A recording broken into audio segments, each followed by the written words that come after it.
pembinaan dan evaluasi dari Dinas Kesehatan mengenai tugas yang pokok apa saja bagi gugus tugas yang ada di desa. Walaupun selama ini kita sudah menjalani selama beberapa bulan ya, tapi mungkin ada evaluasi atau kekurangan-kekurangan, nanti mohon yang tidak mengerti langsung kita tanyakan saja. Kewajiban kita sebagai gugus tugas untuk selalu tetap siaga dan waspada, terutama bagi ibu-ibu kader atau perangkat di wilayah masing-masing, waspada terhadap para pendatang yang datang dari luar kota, terutama yang zona merah seperti dari Surabaya, karena Sadang ini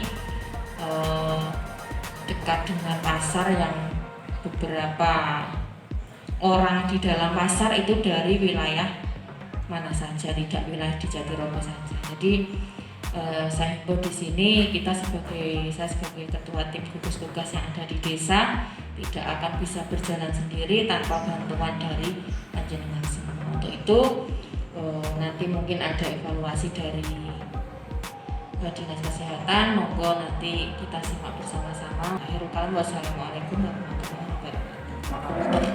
Bismillahirrahmanirrahim. Assalamualaikum warahmatullahi wabarakatuh. Terima kasih, mohon izin Bu Inggi, Bapak Ibu sekalian ada di sini.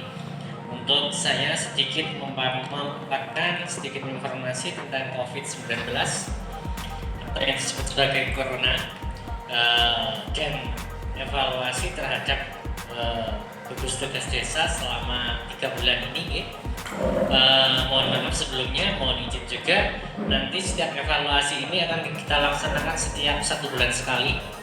Setiap 1 bulan sekali kita akan datang ke desa untuk menanyakan bagaimana proses perkembangan di desa tentang gugus tugasnya. Hari ini di Indonesia kan sudah digalakkan yang namanya new normal atau normal baru. Padahal jumlah pasien COVID tidak semakin berkurang, tapi semakin meningkat. Tapi kita sudah new normal. Tapi tidak masalah, karena kalau kita nggak normal terus, nanti mau makan apa ya toh? Semua pekerjaan harus berhenti. Kalau semua berhenti, terus siapa yang menanggung semuanya? Nah, di sini untuk new normal, mungkin Bapak Ibu, untuk SOP dari new normal atau normal baru adalah yang pertama memakai masker. Dan yang kedua adalah cuci tangan 6 langkah. Yang ketiga jaga jarak, dan yang keempat adalah pola hidup bersih dan sehat atau PHBS. Misal ini ada warga saatnya datang pulang dari Surabaya, yang ibu tanyakan pertama apa? Oke, yang pertama adalah menanyakan surat sehat. Terus apa lagi? Datangnya dari mana sekarang tinggal? Tanyanya nama ya, nama, alamat, usia, pekerjaan. Terus apa lagi Pak itu tanya setelah itu? Misalnya ini sebelumnya tinggal di mana? Sebelumnya tinggal di mana? Terus Tanggal kedatangan. Tanggal kedatangannya kapan gitu ya Pak ya. Terus apa lagi Pak? Mau kembali bekerja kapan? Jadi ini bukan menanyakan ataukah kita diskusi di sini.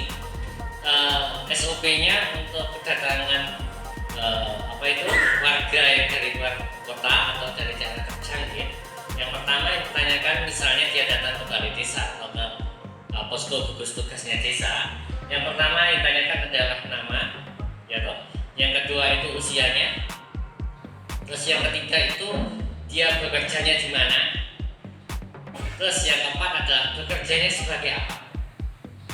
Karena kita tidak tahu di luar kota sana dia kerjanya apa. Karena kemarin kita menemukan ternyata dia bekerjanya sebagai PSK. Terus ada yang menemukan sebagai bekerjanya dia di pabrik sempurna. Karena itu adalah tempat-tempat klaster. Terus yang kelima yang ditanyakan adalah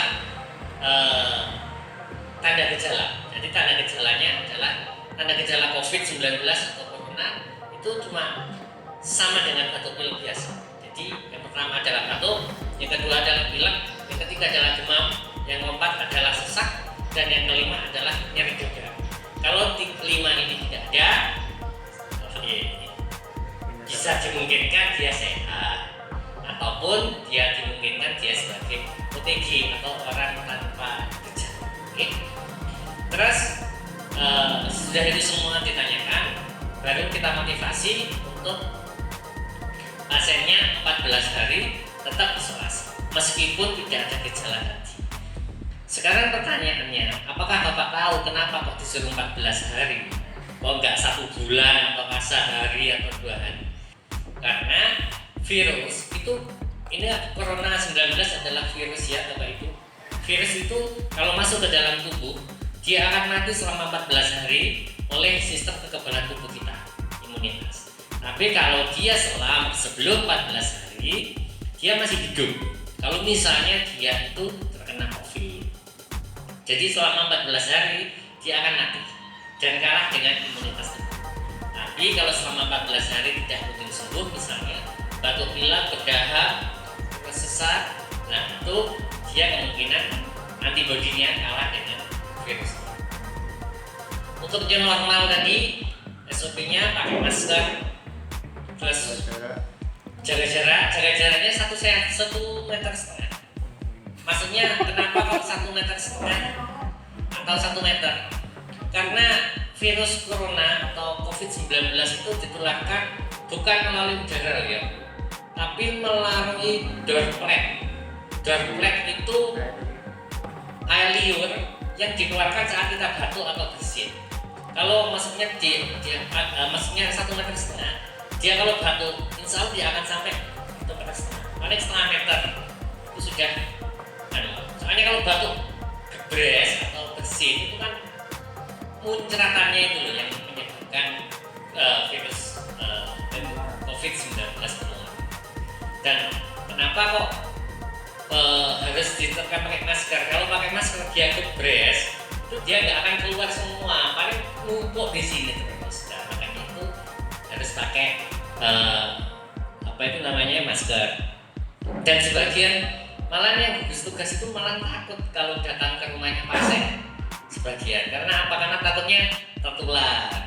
Padahal tertularnya hanya pakai droplet sebenarnya. Oke. Kalau nggak ada droplet di situ, ya nggak usah takut.